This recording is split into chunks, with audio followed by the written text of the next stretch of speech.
en nuestro tiempo cronológico, para nosotros puede ser significativo el cambio de año, porque uno tiene la sensación de que se cierra un ciclo y de que se abre otro, ¿cierto? Es como una situación simbólica, porque en realidad el tiempo sigue corriendo. La esperanza que tenemos en la palabra de Dios es que todas las mañanas la misericordia de Dios se renueva para nosotros, amén. Y podemos decir que todos los años la misericordia de Dios se renueva para nosotros. Entonces, si hoy esta mañana tu corazón requiere de palabras de esperanza, escucha lo que la palabra de Dios tiene para ti esta mañana, y que su misericordia sea en tu vida y te recuerde que así es, si deseas creer en Él.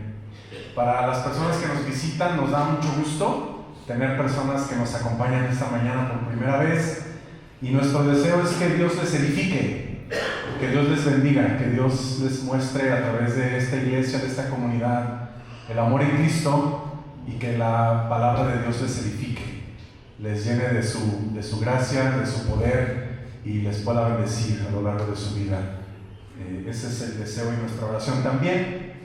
Y bueno, también como parte de este nuevo año, estamos iniciando una nueva serie de estudios y de predicaciones. En los grupos ya se ha ido anunciando que inician en un par de semanas más, creo, todavía falta. Vamos a estar estudiando tanto en el grupo de varones como en el grupo de mujeres y los niños en sus clases dominicales el libro de los Salmos. Las mujeres vienen estudiando desde agosto, ¿sí, verdad?, hasta diciembre el libro de los Salmos. Los varones estuvimos estudiando las cartas de Timoteo y la carta a Tito. Y bueno, en este año los varones nos sumamos a la segunda parte del estudio de los Salmos. Y los domingos vamos a dedicar también a meditar sobre la persona de Cristo, en la soberanía de Cristo. Vamos a estudiar la carta de Colosenses en primera instancia en las próximas 12 semanas. Y la idea también es después estudiar el Evangelio para centrarnos en la identidad de Cristo como el centro de nuestra fe, el centro de nuestra práctica cristiana y el centro de toda actividad que tenemos como iglesia. Para quienes nos visitan también, estamos arrancando la iglesia. Iniciamos el 23 de noviembre oficialmente y tenemos ya un poco más de 2 años caminando, explorando abrir la iglesia, formándonos, trabajando en equipo para arrancar la iglesia. Entonces también nuestra oración es que en este año ya arrancados podamos dar el mensaje de que en esta comunidad se habla, se canta, se predica, se vive a Cristo. Es un año donde seguramente estaremos abiertos a la comunidad, ¿verdad? El hecho también de tener personas que nos visitan nos habla de eso. Las personas nos visitan y queremos que quienes nos visiten sepan que aquí predicamos a Cristo y que creemos que Cristo es soberano y que Cristo ha hecho una obra por nosotros para darnos la vida eterna y para transformar nuestras vidas. Entonces, también aquellas personas que no conozcan quién es Cristo, queremos que sepan quién es Cristo Jesús y lo que Cristo Jesús desea para cada una de las vidas que escuchen esta palabra. Entonces, queremos que este año sea una invitación abierta a conocer a Cristo y a vivir a Cristo mientras nos congregamos como comunidad. Que así sea. Bien. Su Biblia abierta entonces allí en Colosenses 1 del 1 al 8. Como estamos iniciando el estudio de esta carta, voy a dividir este tiempo de predicación en 2 partes. La primera va a ser el contexto. Es bueno conocer el contexto en el cual ha sido escrita la palabra de Dios, porque sabemos por la misma palabra que la palabra es viva y eficaz, y dice que la palabra de Dios permanece para siempre, ¿verdad? Y siempre la palabra de Dios, desde que tenemos conocimiento de la historia, ha sido fundamental su palabra para ordenar la vida, para ordenar la realidad, la naturaleza. Creemos también eso. Y entonces sabemos que la palabra de Dios ha tenido un impacto en contextos históricos distintos, en momentos determinados de la historia. Pero también creemos y sabemos que la palabra de Dios es vigente. así como lo fue hace 2000, 1500, 1000 años, 500 o igual en el tiempo del Antiguo Testamento. La palabra de Dios es vigente, pero la palabra de Dios también tiene un mensaje en nuestro mundo actual, en nuestro contexto histórico, con las cosas que suceden a nuestro alrededor. Y es importante entender el contexto en el que el Señor ha mandado su voz a través de sus profetas, los apóstoles, aquellos que escribieron los evangelios, porque el Señor tiene un mensaje claro que comunicar acerca de su propia verdad y de su propia naturaleza. Y esto tiene implicaciones. Tiene implicaciones culturales, sociales, políticas, económicas, espirituales. La palabra de Dios impacta la realidad, no solo en el mundo espiritual. Dios quiere transformar nuestras vidas a través de su palabra, porque la palabra también es práctica. La palabra también tiene un impacto en las cosas que somos y hacemos, no solo como individuos y personas, sino como comunidad o como sociedad. Déjenme hacerles algunas preguntas. Por lo general, ¿cuáles son las cosas que nos dan satisfacción? ¿Qué cosas le dan a usted satisfacción? ¿Cómo experimenta la satisfacción? Es otra pregunta. ¿Qué se siente, si pudiéramos decir así, de estar satisfechos? ¿Qué produce en nosotros la satisfacción? El ejemplo que yo tengo más claro para mí es la comida. Me gusta mucho comer. Y hay comidas especiales que me causan mucha satisfacción. No sé si a alguien más le pasa, yo creo que sí. Es una comida que cuando la termina de comer dice, ¡ah, qué rico!, ¿no? Y se siente uno satisfecho físicamente, pero hasta emocionalmente. ¿Le ha pasado con alguna comida o no? ¿A quién le ha pasado? Levanten la mano, sean sinceros, sinceras y gracias. No soy el único, ¿verdad? Pero es satisfacción que uno dice, ¡ah, qué satisfecho estoy con esta comida que acabo de comer! Pero claro, hay muchas cosas que nos dan satisfacción, ¿verdad?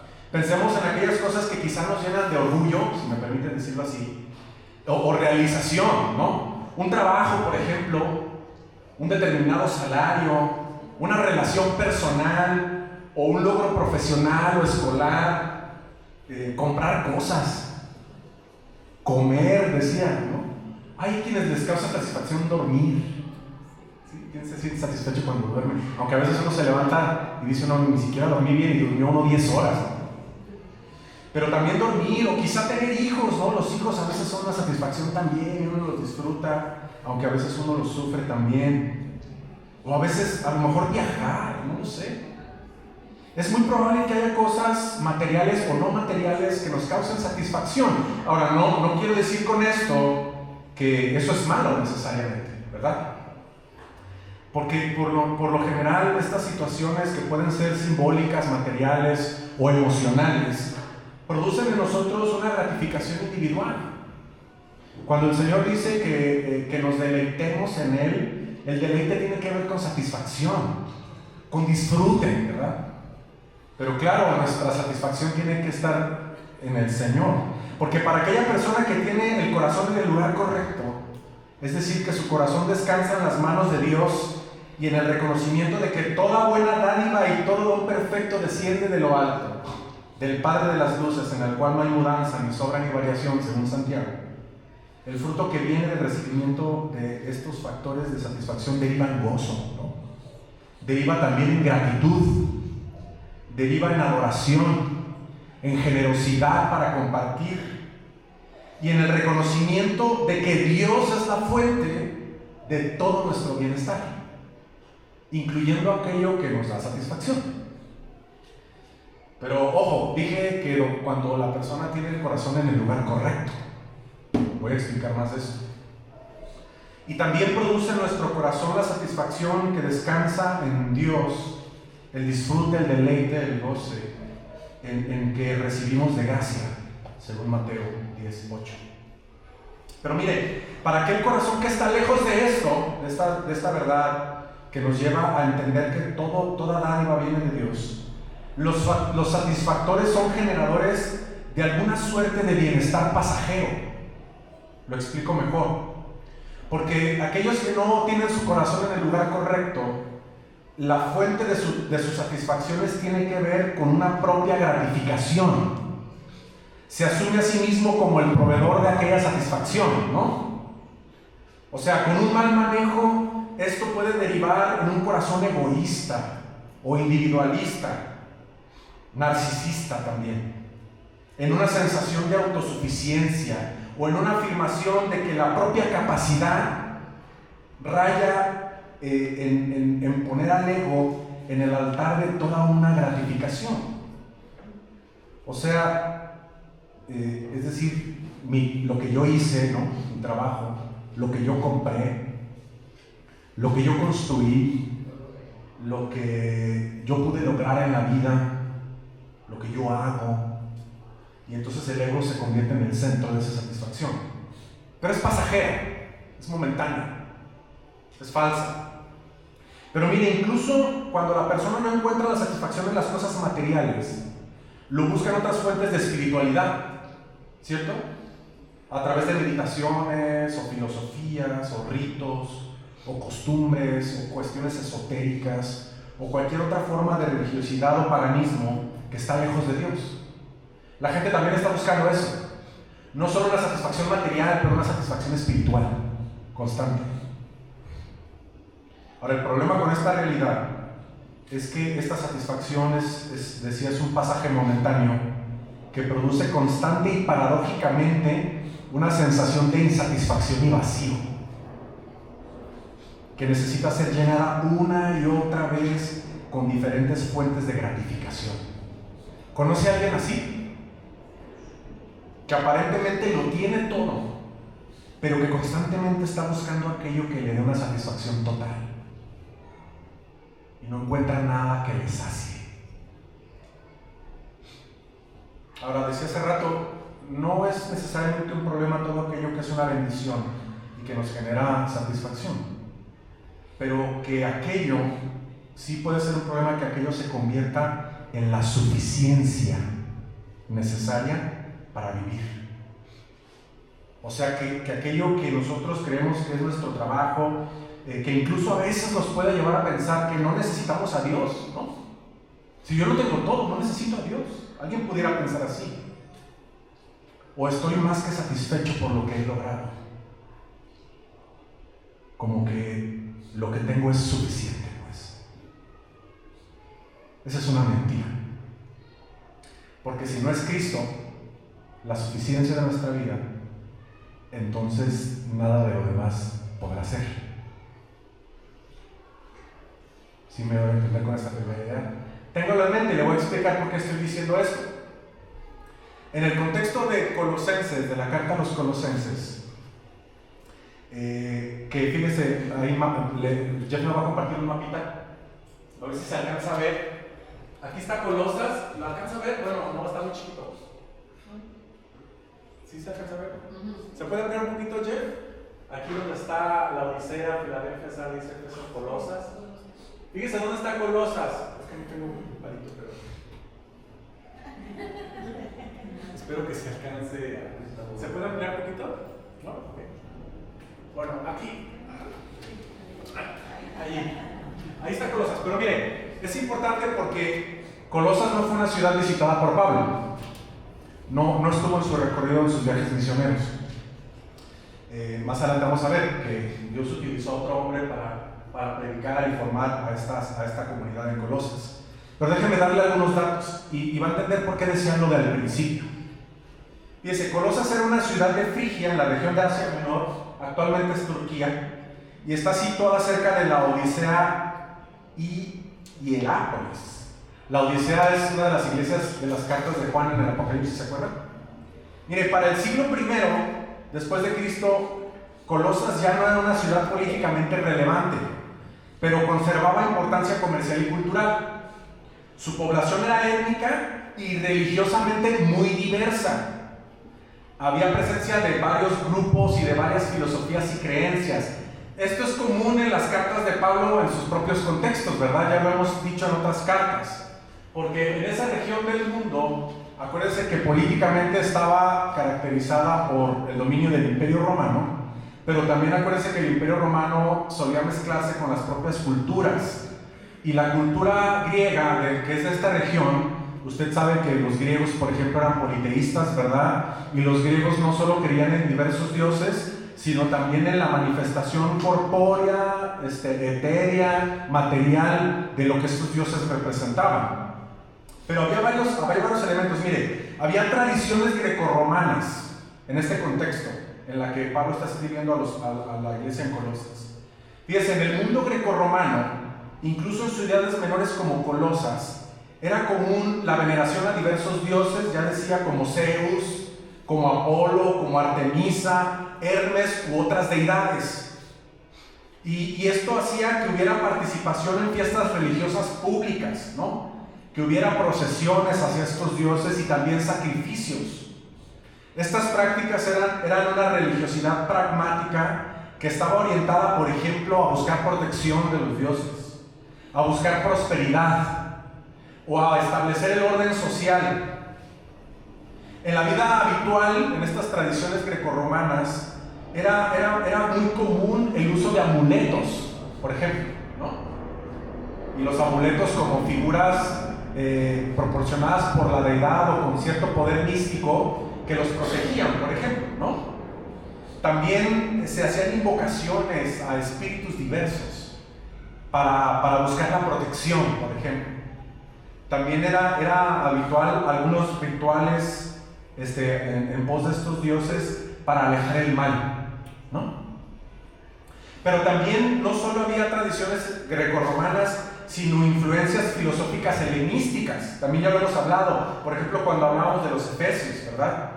Y estas filosofías helenísticas hablaban, por ejemplo, del estoicismo popular. ¿Qué era eso?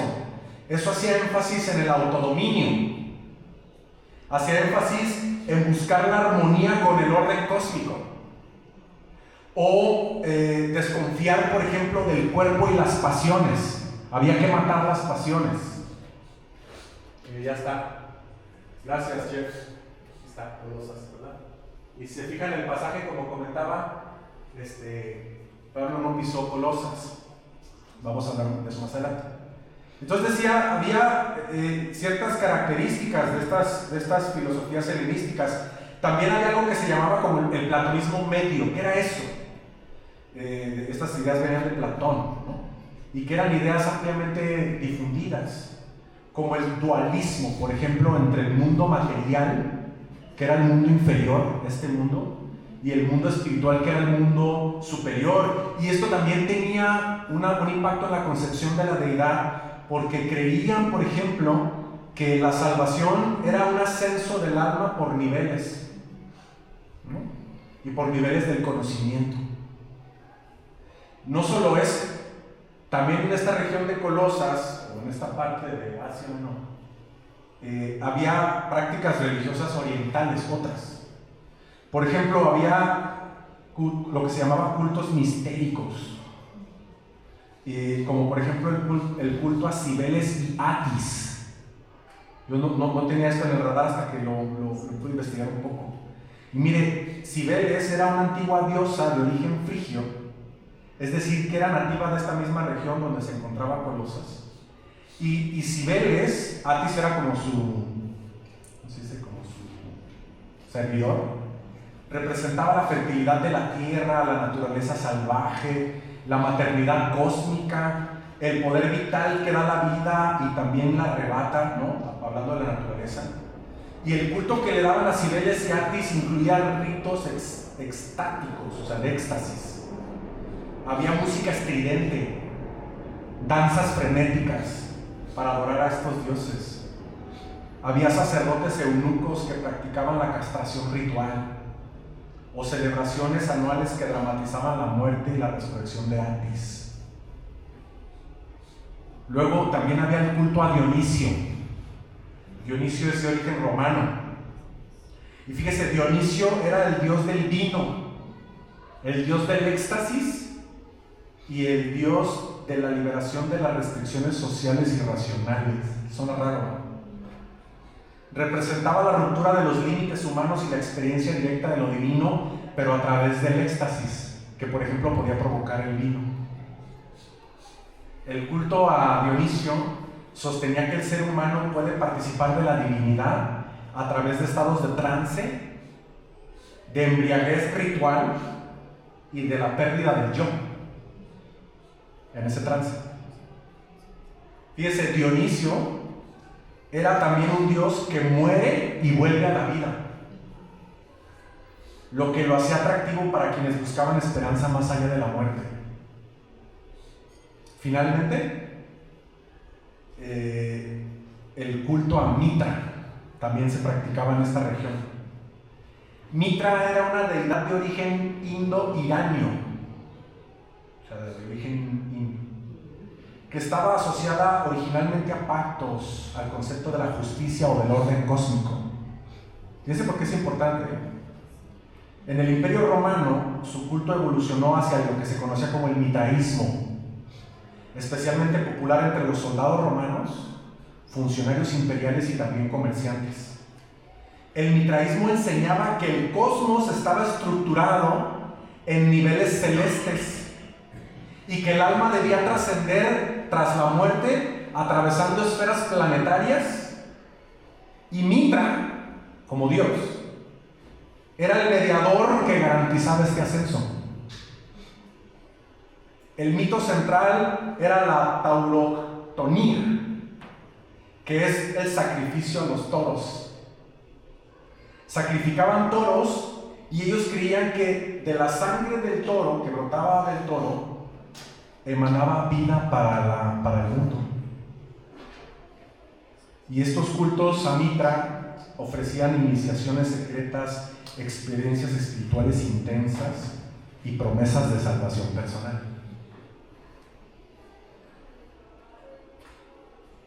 Fíjense lo que había alrededor.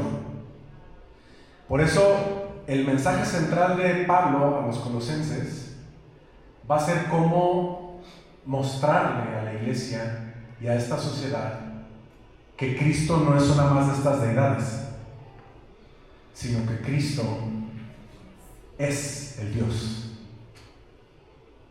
Y no solo eso, fíjese, porque también había judíos. Y estas comunidades judías también tenían ciertas distorsiones. Algunos se enfocaban en la observancia de la ley mosaica, ¿no? Como era también tradición de otras comunidades judías, que habían venido al cristianismo, pero que seguían mezclando elementos del judaísmo puro con la fe cristiana. Otros eran conocidos como judaizantes, seguramente lo han escuchado, ¿verdad? Pero mire, las comunidades judías también mantenían ciertos rituales, ¿no? Como la dieta ritual, que es la dieta kosher, que hasta la fecha todavía existe, ¿no? La observancia del sábado, la celebración de fiestas como la luna nueva o festividades anuales. Y en ciertos sectores judíos existía especulación sobre ángeles, por ejemplo, visiones celestiales e interpretaciones esotéricas de la ley. Entonces, esto es muy particular porque lo que estamos viendo es una pequeña comunidad cristiana que está siendo amenazada o que puede ser amenazada por todas estas cosas que les acabo de explicar. Ahora, piense por un momento en la similitud de nuestro contexto. Somos una comunidad, o pretendemos ser una comunidad, que predica la centralidad de la soberanía de Cristo en medio de un montón de creencias, de rituales, de costumbres, de tradiciones, de filosofías que nos llevan a permanecer como un llamado, o a permitir que es, no como un llamado, sino o estar expuestos a que estas filosofías o creencias penetren entre nosotros y eso distorsione el mensaje central de Cristo. Por eso lo que decía al principio. Incluso hay iglesias evangélicas que están adquiriendo otro tipo de filosofías, como por ejemplo la meditación trascendental, ¿no? O como por ejemplo la deidad de otras cosas, que no nada más son Dios, sino que Dios se representa incluso en cosas materiales, ¿no? A las cuales hay que venerar de alguna forma, o hay que rendirles pleitesía, ofrenda. Y algo que es muy común también es la centralidad del hombre, ¿no? El hombre como la figura de autoridad en esta visión neoprofética, si se puede decir así, que exalta a falsos maestros. Mire, decía, la iglesia de Colosas no fue fundada directamente por Pablo, ya lo decía.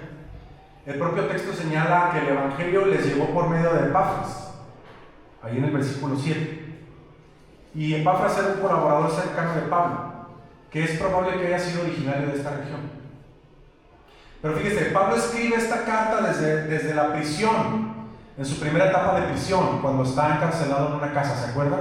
Que había un soldado romano que lo cuidaba, lo puede ver en Hechos. Y más o menos fue escrita entre el 60 y 62 después de Cristo. Ahora, por las características que menciona Pablo en estos primeros versículos que acabamos de leer, parece que es una comunidad cristiana genuina y que está viva en la fe, pero que está expuesta a estas enseñanzas sincréticas, ojo, que amenazaban la suficiencia de Cristo.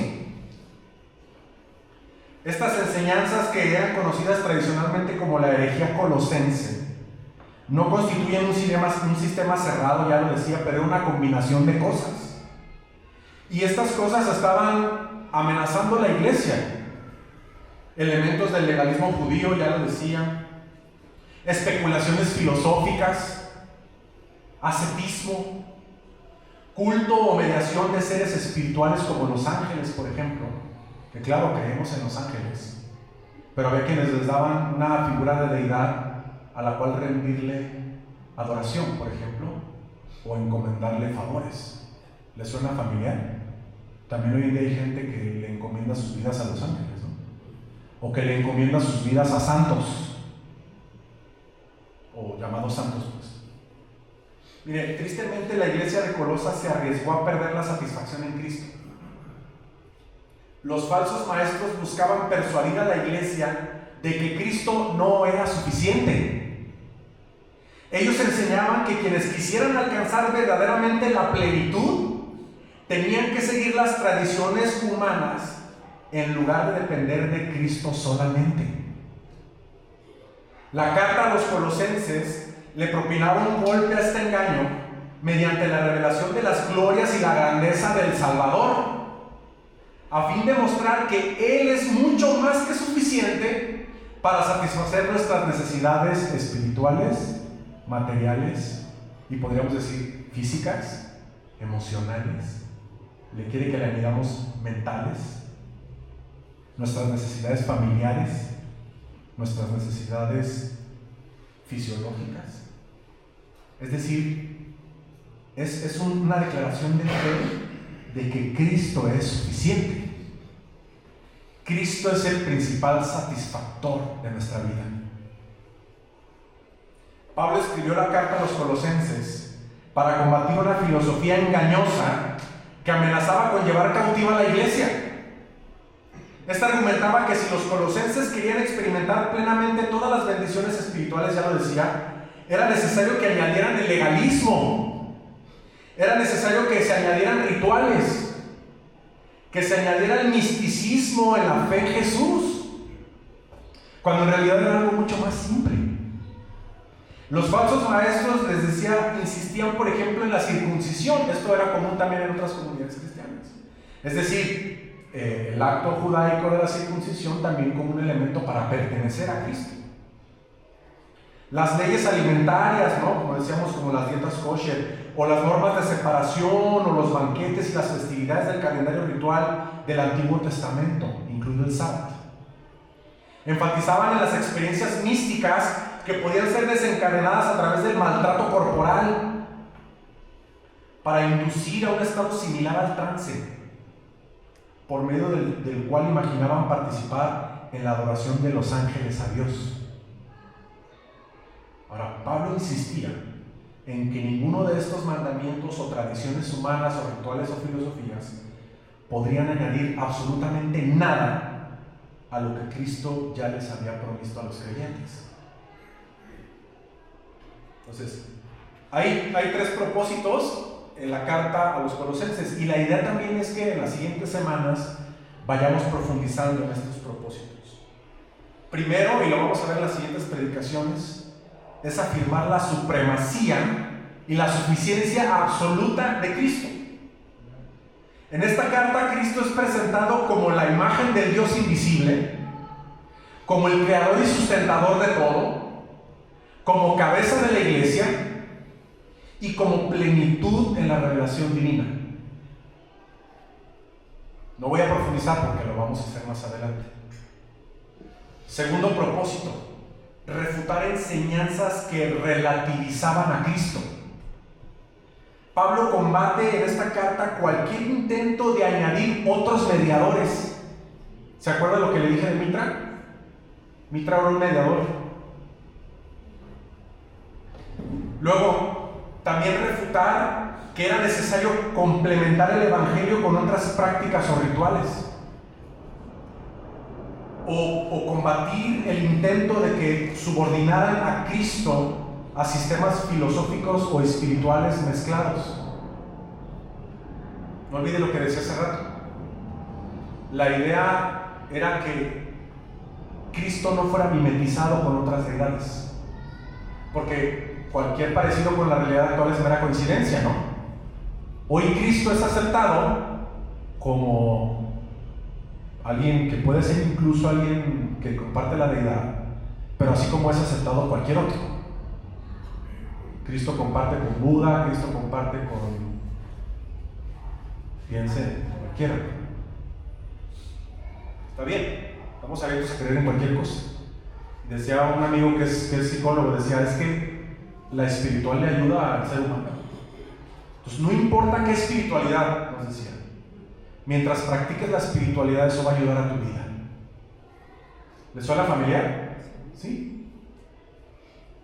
Entonces, Pablo está evitando que Cristo sea subordinado a ese nivel. Por eso cuando leamos sobre la supremacía de Cristo, vamos a entender que Cristo no está en ese nivel.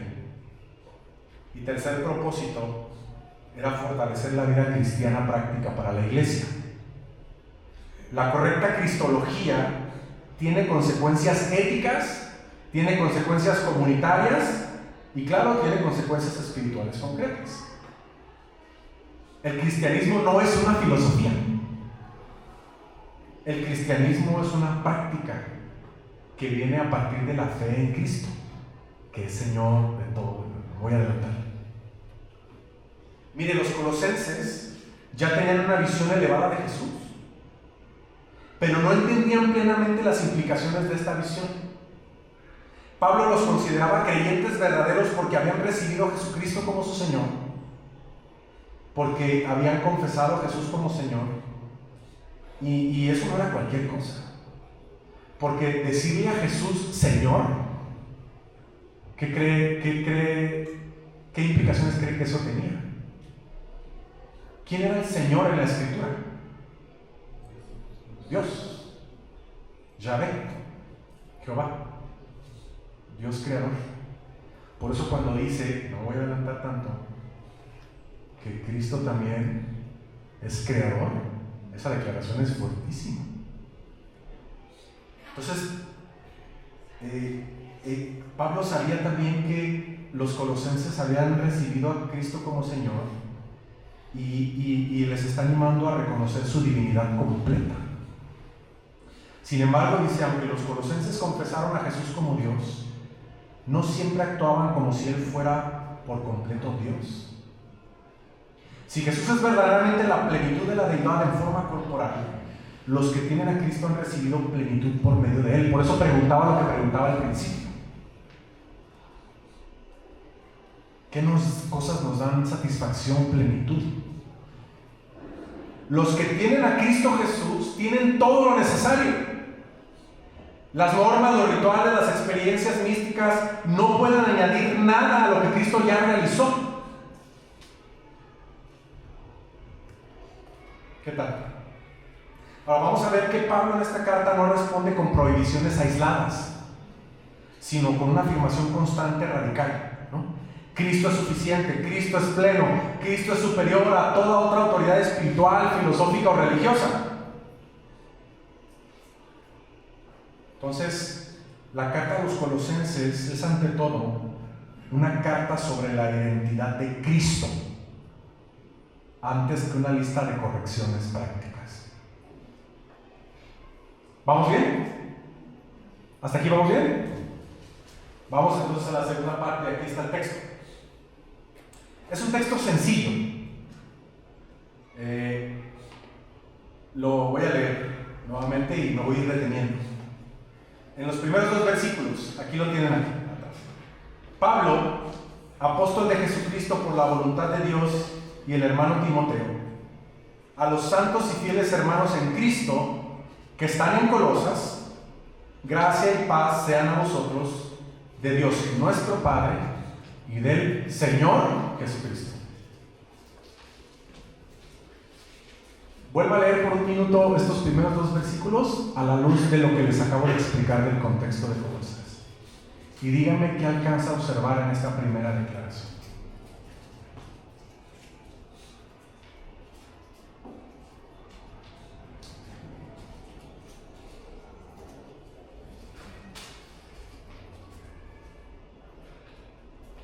Yo pensé de la siguiente manera.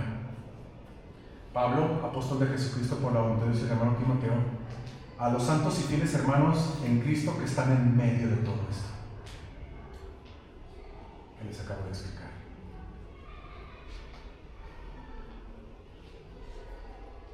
Ahora, cuando la palabra de Dios nos habla a nosotros, es como si dijéramos a los santos y fieles hermanos en Cristo que están en la ICBS, que están en medio de todo esto. Gracia y paz sean a vosotros de Dios nuestro Padre y del Señor Jesucristo. Y aquí fíjense, es interesante porque en estos primeros versos Pablo inicia con aseveraciones que ayudarán a sostener argumentos en el resto de la carta, porque recordará que Pablo no fundó la iglesia de Colosas. Es probable que la iglesia o los colosenses no conocieran personalmente a Pablo. Entonces Pablo está diciéndoles que él es apóstol por la voluntad de Dios, ¿cierto? Esto no es mero protocolo en su saludo. Él está hablando de la legitimidad que tiene su autoridad apostólica. ¿Recuerda quién le encomendó el evangelio a Pablo? ¿Quién le encomendó el evangelio a Pablo? Jesucristo mismo, ¿cierto? Esto le da autoridad apostólica. Bueno, él se está presentando así: soy apóstol de Jesucristo por la voluntad de Dios. Entonces este es un carácter divino y no autoconferido de su misión, por lo tanto de su carta y de las palabras que lo acompañan en esa carta. Hay un carácter divino por parte y voluntad de Dios. Y claro, esto es relevante en una carta donde Pablo corrige doctrinas sin haber fundado personalmente la iglesia. Tenía que ser suficiente para los colosenses recibir una carta de alguien con suma autoridad en el evangelio. ¿Vamos bien? Pero miren lo que dice, ¿no? También observemos que les está hablando a hermanos santos, a hermanos fieles en Cristo, que reciban la gracia y la paz de Dios, que es nuestro, no suyo, no mío, pero nuestro Padre y Señor, ya lo decíamos, Jesucristo. Como habíamos indicado, Pablo está buscando reafirmar la fe de los colosenses a partir de un entendimiento de quiénes eran ellos por haber creído en Jesucristo y su evangelio. Por lo tanto, reafirmar su identidad es parte esencial de este propósito. Ustedes son santos, es decir, están apartados para Dios y son fieles porque han permanecido en la fe, no obstante todo lo demás. Reciban esta gracia y esta paz como un sello de permanencia y de pertenencia de Dios, que es nuestro Padre y que es nuestro Señor, y que compartimos en la fe. Entonces, llamar a los colosenses santos y fieles hermanos en Cristo afirma que su identidad no se define por prácticas externas o incluso por filosofías, como otros grupos religiosos, sino por su unión con Cristo. Gracia y paz la gracia como una iniciativa divina y la paz como un fruto reconciliador con Dios. Versículos 3 al 5. Mire lo que dice, vamos a leer.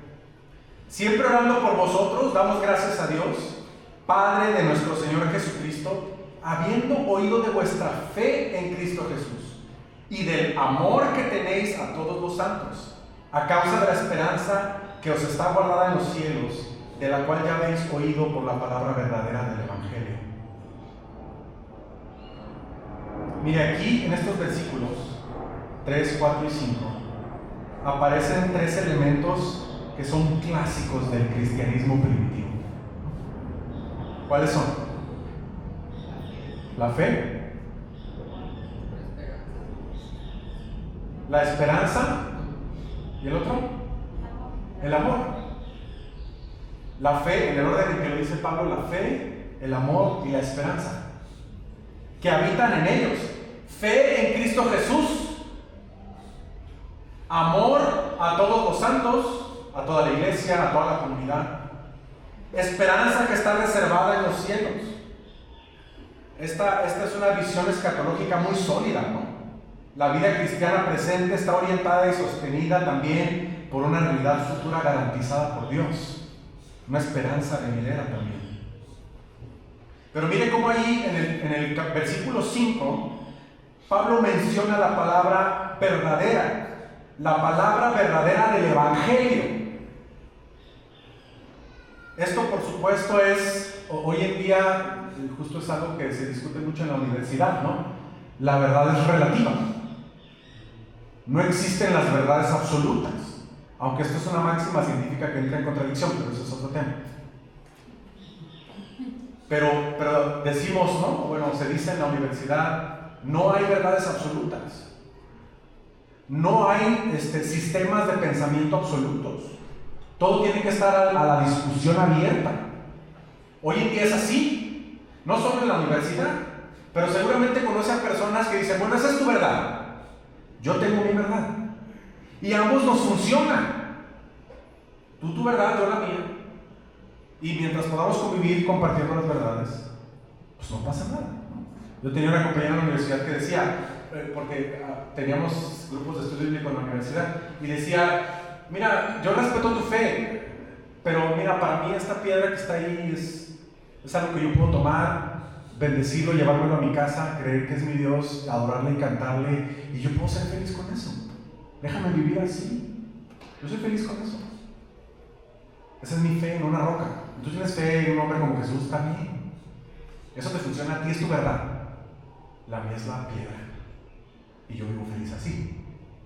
Pero ojo, puede ser la piedra, o puede ser las riquezas, o puede ser una relación, o pueden ser otras cosas. Acuérdense que la idolatría es deidad, es darle un nivel de deidad y adoración a aquella cosa que no lo merece, ¿verdad? Que pueden ser relaciones, cosas, posesiones, ideas. Entonces, hablar de la palabra verdadera del Evangelio también anticipa una polémica que en la carta va a ser central, ¿verdad?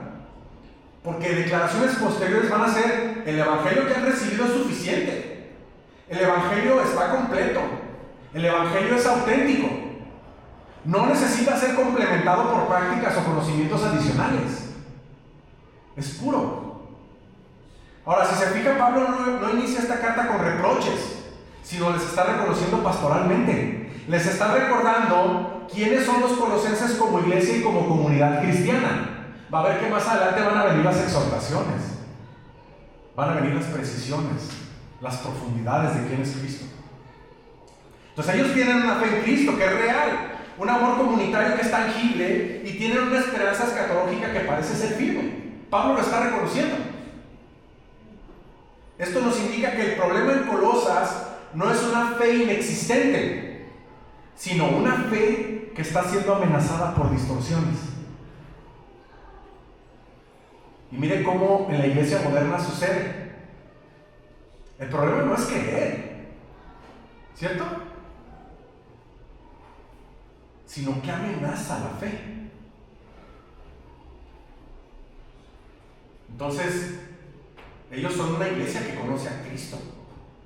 pero que está siendo amenazada por filosofías que no concuerdan con la verdad de Cristo, que incluyen otros elementos filosóficos, decíamos, prácticas y creencias, que si se mezclan con la verdad pura del Evangelio, pueden causar una distorsión capaz de desviarles de la fe y la centralidad en Cristo. Por eso era importante que conociéramos el contexto de la iglesia de Colosas. Atrocidades, prácticas innombrables o vergonzosas, o creencias que aparentemente podían mezclarse. Fíjense esa idea, por ejemplo, de que los toros, la sangre de los toros le daba la vida a la gente. Nosotros creemos que la sangre de Cristo nos da vida, ¿cierto? Nos ha dado vida, su derramamiento de sangre. Entonces, por eso, insertar a Cristo y la fe en una sociedad con estas creencias requería de declaraciones sumamente fuertes. Y empieza suave. Entonces, decíamos que Pablo está afirmando: ustedes tienen fe, tienen amor y tienen esperanza. Y el evangelio que tienen da fruto y crece. En versículo 6, Pablo introduce un argumento clave aquí. El mismo evangelio que transforma a los colosenses es el que actúa en todo el mundo. Con esto universaliza la experiencia cristiana y niega cualquier pretensión elitista o esotérica del conocimiento religioso, que también era característico de ciertas comunidades religiosas, incluso los judíos. La fe en Cristo, en su evangelio, es una práctica que se transforma en un estilo de vida que da fruto de la pureza de este evangelio desde que fue escuchado y recibido por ellos. Esto es un claro testimonio de la gracia de Dios en verdad para con ellos. Vea lo que dice el versículo 6, ya lo leímos, aquí lo tienen. Que ha llegado hasta vosotros, así como a todo el mundo, y lleva fruto, y crece también en vosotros, desde el día que oísteis y conocisteis la gracia de Dios en verdad. Ya estoy terminando. Finalmente, versículos 7 y 8. Al mencionar a Epafras, ¿cómo es? Epafras, ¿verdad? ¿Sí? ¿Es correcto? Sí, por ahí escuché Epafras. No tiene acento. Como fiel ministro de Cristo, cuando menciona a Epafras como fiel ministro de Cristo y testigo del amor en el Espíritu, Pablo está legitimando la enseñanza original que fue recibida por la comunidad y refuerza la continuidad de este mensaje entre su propia autoridad apostólica y la predicación local en la comunidad de Colosas a través de este hombre. Por eso dice, ¿no? Dice en el versículo 7, como lo habéis aprendido de Epafras, nuestro consiervo amado, que es un fiel ministro de Cristo para vosotros, que también nos ha declarado vuestro amor en el Espíritu.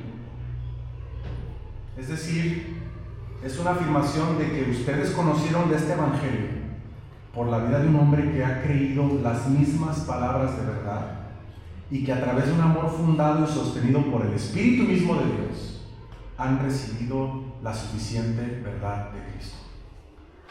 En términos generales, este pasaje introductorio, que no es meramente devocional, cumple una función estratégica del apóstol Pablo para comunicar a la iglesia, porque afirma la identidad cristiana auténtica de la comunidad.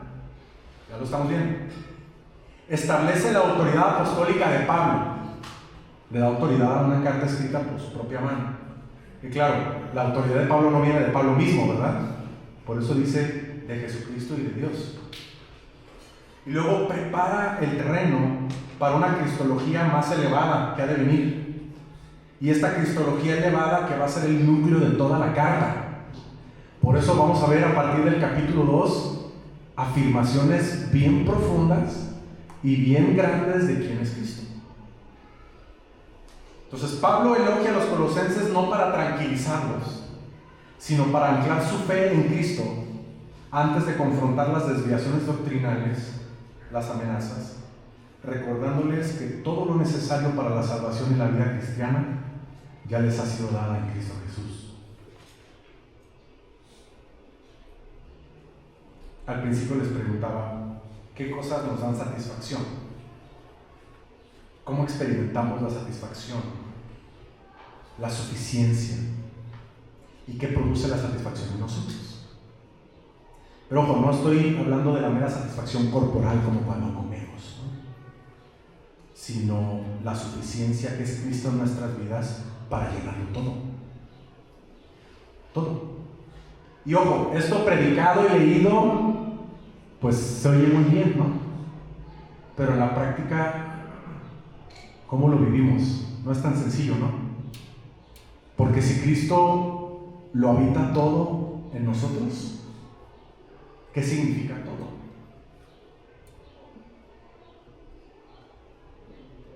No solo lo que creemos, sino lo que hablamos, cómo nos conducimos, quiénes somos con los demás, en nuestras familias, con nuestras esposas, con nuestros hijos. Esa verdad va a tener que confrontar eso en nuestras vidas. Porque Cristo se oye muy bien en la iglesia. Cristo se oye muy bien en los cantos. ¿Quién es Cristo en nuestra vida cotidiana? Mire, yo ya terminé, pero voy a ponerles un canto. Es un himno. Es el himno número 321 del Himnario Bautista. Quizá algunos lo conocen, no todos, ¿verdad? Nosotros crecimos en la iglesia bautista. Mis papás se conocieron en la iglesia bautista Getsemaní. Ahí se casaron hace muchísimos años. Pero lo que quiero motivarles a hacer, y con esto vamos a cerrar, es que escuchen la letra. Más bien, escuchen la música. Lea la letra y vea en la sencillez de las palabras de este himno a lo que se refiere y medite. Que esa sea la aplicación para nosotros esta mañana de esta predicación y que el Señor los bendiga. Déjenme orar brevemente y después ponemos atención al canto. Señor, muchas gracias por tu palabra que nos llega esta mañana. Queremos este año iniciarlo con la verdad de que Cristo, tú eres supremo y que eres suficiente para nuestras vidas. Ayúdanos a disfrutar las satisfacciones de la vida que tú nos das, ciertamente como bendiciones, pero a entender, Señor, que todo lo que tenemos, que todo lo que somos, que todo de lo que podemos disfrutar proviene de ti. Pero más allá, Señor, de las bendiciones materiales o emocionales que recibimos de ti, podamos reconocer que nuestro más grande regalo y que la bendición más grande que tenemos es tener a tu Hijo Jesucristo. Te pido, Señor, que a través de la reflexión de Colosenses en las próximas semanas podamos meditar en quién es Cristo y quién es Cristo en nuestra propia vida. Señor, que tú, tu palabra, que tu Espíritu, que tu Hijo Jesucristo sean suficientes para nosotros, Señor. En el nombre de Jesús. Amén. Lea